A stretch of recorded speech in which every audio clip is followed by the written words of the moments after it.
What is up, Average Guy DIY fam, and welcome back. Today, we are doing our very first episode of our sailboat restoration. This small 13.5-foot sailboat is a 1968 Enterprise. So without further ado, let's just jump right in and see what we got done so far.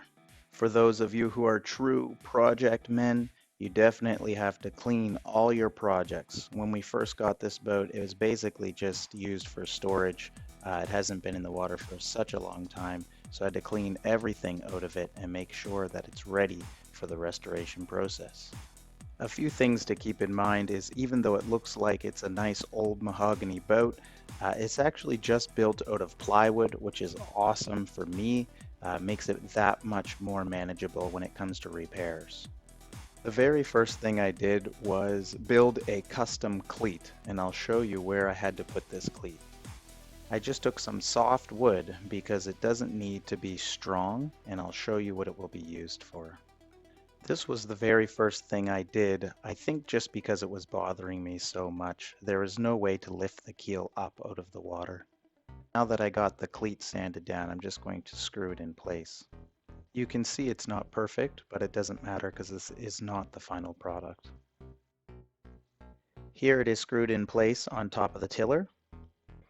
And now I'll just show you quickly how it works to lift the keel out the water. This will also come in handy when launching the sailboat.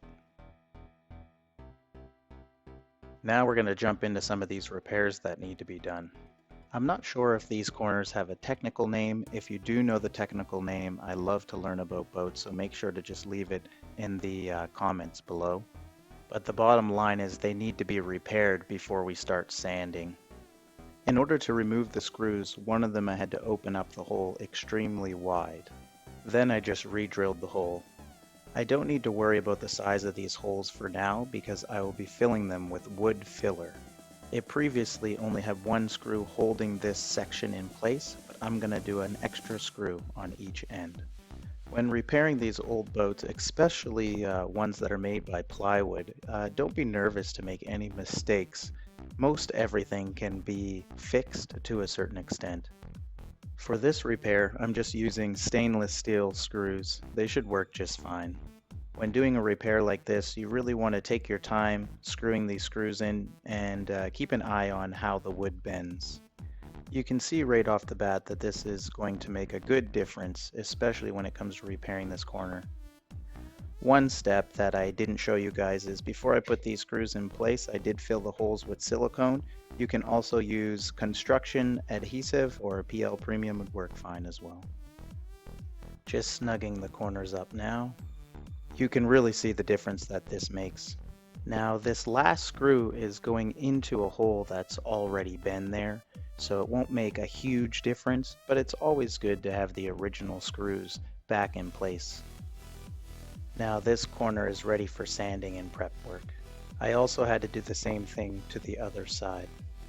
Once again, I know there's technical terms for all of this stuff, almost every single part of a boat. If you do know the part I'm repairing, please leave it in the comments below.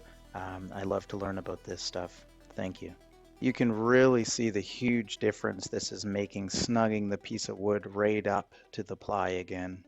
Now that's it for those two minor repairs. There's a lot more to go, but for now we're going to start stripping the boat and getting it ready for sanding. When you're taking projects apart like this, you definitely want to be organized, especially so you can find all the pieces when you're ready to rebuild.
Now we start sanding, making sure to use a very fine grit so that once all the old paint or varnish is stripped, we'll be able to varnish and paint right away again.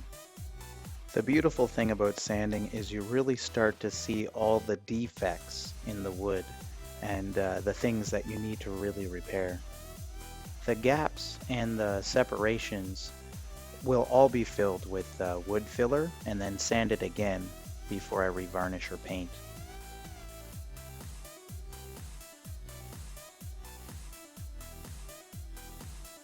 I usually use my hand and slide it in front or behind of the sander so I can really get a feel for where the cracks are, the defects, and the bumps in the wood.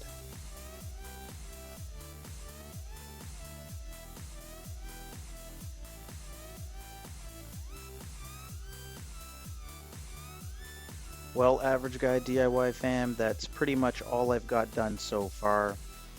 I hope you enjoyed the video. If you did, make sure to hit that subscribe button and also select that bell so you can stay tuned for when my next video is released. Thanks so much for watching, and as always, I appreciate the support. Cheers.